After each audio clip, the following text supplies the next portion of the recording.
So for today's video, I was gonna expand it and make it like a lot larger in scope because I've seen the same sort of project that has brought all these comedians to Saudi Arabia also be linked up with like iShow Speed, Mr. Beast, and KSI. Goodness gracious me! He's done a backflip! Speed, how could you forget you're still playing? What? You think you can do better? Oh, man. Now it's your turn. Our turn? Riyadh season.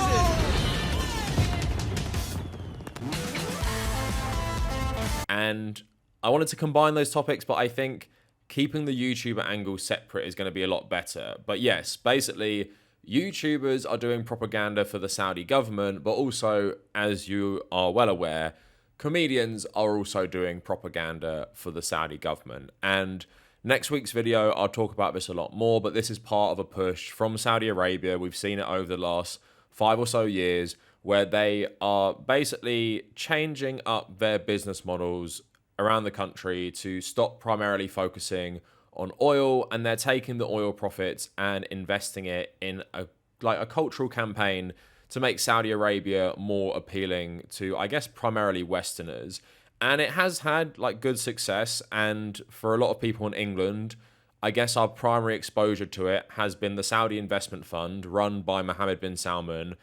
They bought Newcastle United Football Club, threatening the UK government about like further business if they didn't let them do it. And also this same investment fund also owns 4 of the biggest teams in Saudi Arabia, and that includes the teams that feature players like Ronaldo, Al Nassr, and then you have Al Hilal, which has like numerous famous players, and then you have Al Ittihad as well, and Al Ali, all featuring like English players, Premier League and European. I guess some of them could be considered like top players, a lot of them being a bit older, like Ronaldo and Benzema.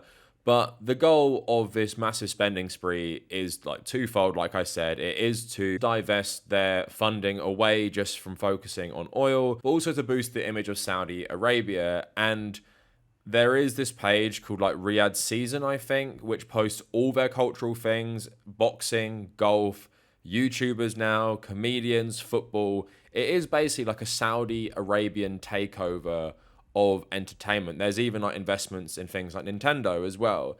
And I want to talk about this in terms of the comedians because, yeah, if you're offering footballers a lot of money, these are people who, to a lot of them, the game has just become about money. They already earn obscene amounts, and they go to Saudis to earn even more obscene amounts. But most footballers aren't really known for political points of view. And I wouldn't say comedians are primarily like known for politics, but there's a big thing amongst American comedians that they deeply care about freedom of speech. And that is across the political spectrum, with the right-wing comedians saying that the left has censored comedy and the left has cancelled everyone.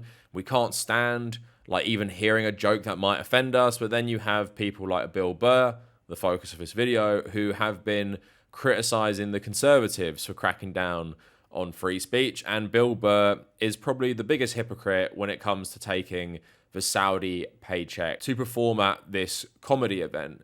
Now, the one thing I want to start by saying is a lot of people, when you talk about these sorts of things, I had it in response to my football video I made about Saudi Arabia and football like a year ago.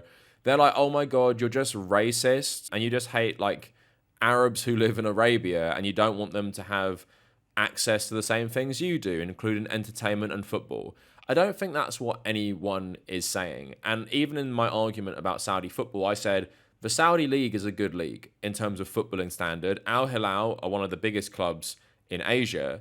They didn't need to start this campaign of like buying all these players because the league was growing. You saw that great result they had against Argentina in the World Cup. They were progressively getting better, even without loads of expensive foreign players dominating the league. And I said it's actually like a bad thing for the Saudi league to have so many foreign players because I feel like it will hurt the Saudi national team in the long run. And obviously there's lots of clubs in Saudi Arabia that aren't owned by the state.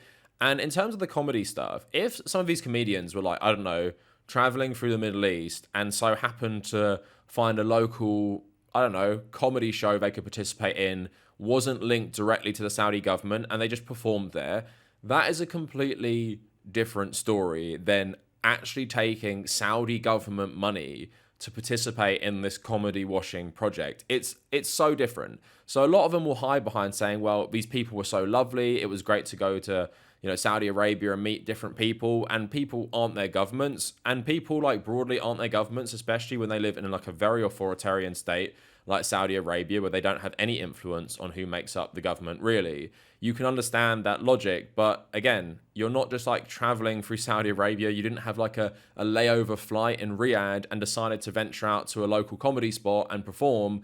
No, you took Saudi money and you agreed to their censorship terms. What you couldn't say what you wanted. So people like Bill Burr criticize conservatives all the time in the US. Here is a government which is very, very conservative and has these anti-free speech laws as well, which the US government would probably love to enact themselves. And you're going over there to whitewash the regime, which people don't talk about too much, like destroyed Yemen, right? Saudi Arabia destroyed Yemen, created this famine.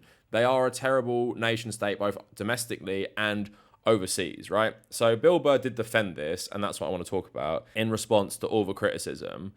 And just have an article here by the Hollywood Reporter.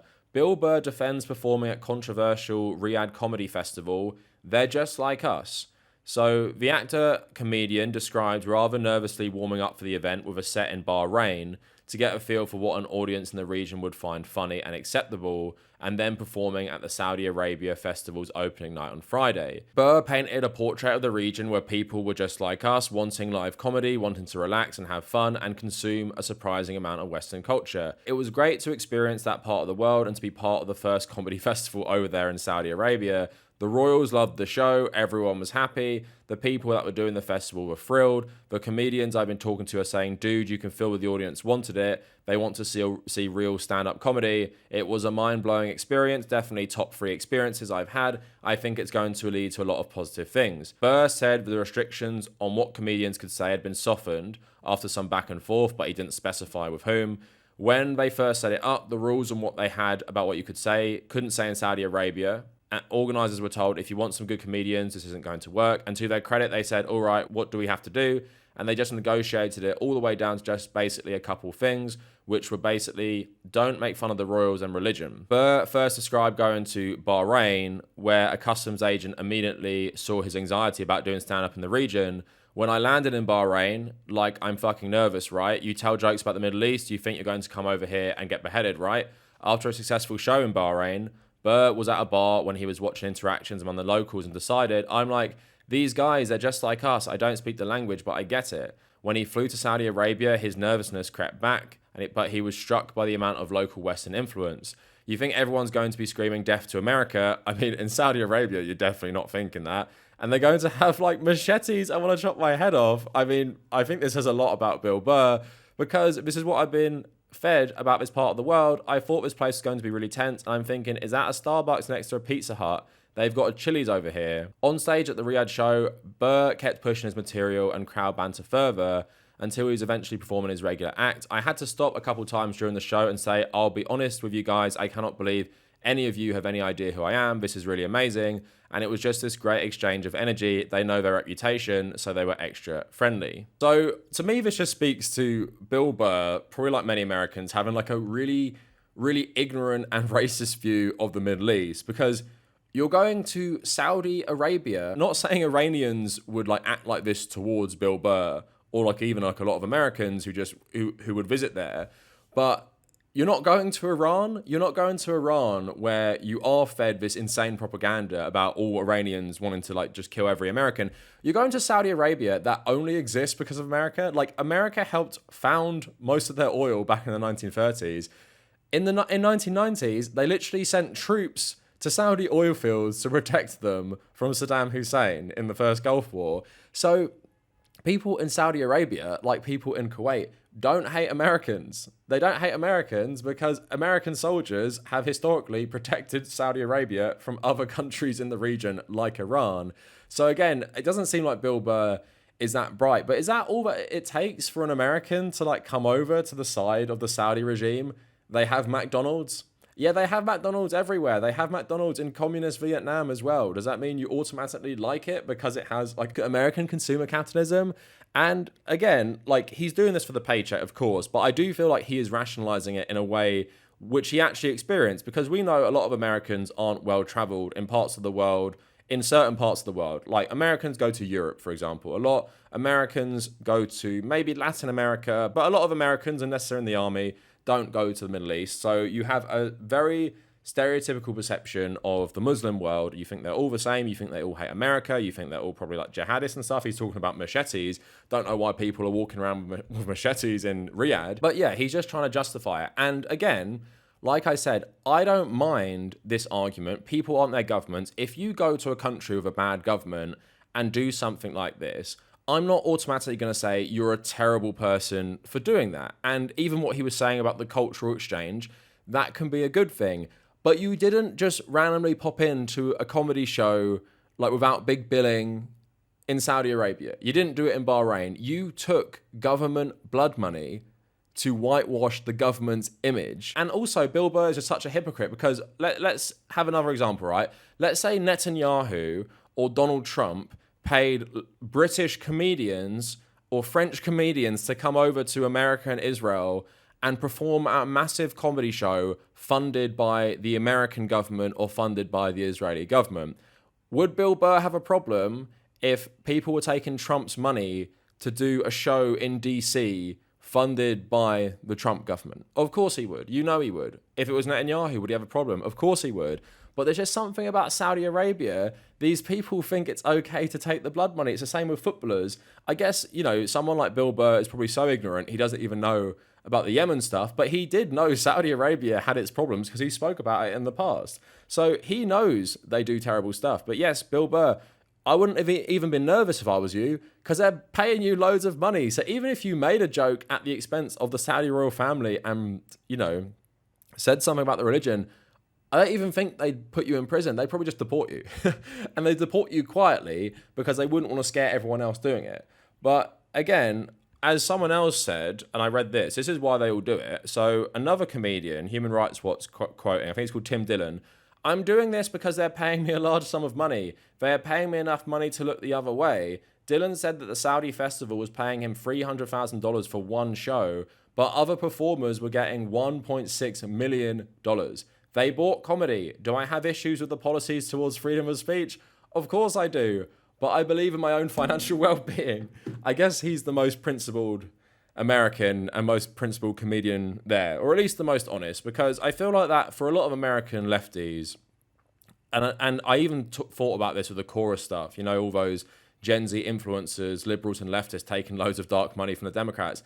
A lot of these leftists, they don't actually give a shit about the morals. When you offer them enough money, they'll just go along with whatever. They'll go along with the Saudi government. They'll go along with the Democratic Party, because a lot of these people just care about clout and money. Bill Burr is disappointing, but he just seems to me like an idiot who has like reactionary, maybe good opinions. Like if you ask him his opinion on something, you know, as we've seen recently, maybe even like socialism or whatever, he seemed like a reasonable guy, but he also seems like he can be bought as well. And it's just so hilarious that all these comedians, regardless of political affiliation, have been banging on about free speech forever.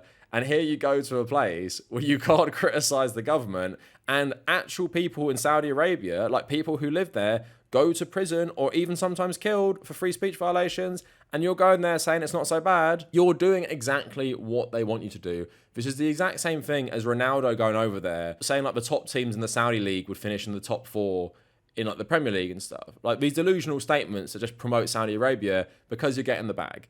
But sadly, you're going to see this happening more and more, and stay tuned for next week where I'm making my big video about Mr. Beast, iShowSpeed, and KSI all doing propaganda, not just for the Saudi government, but collabing with one of the worst members of the Saudi government, like very explicitly live streaming with someone. So that is it for the video. Let me know what you guys think in the comments, and if you made it this far, thank you for watching.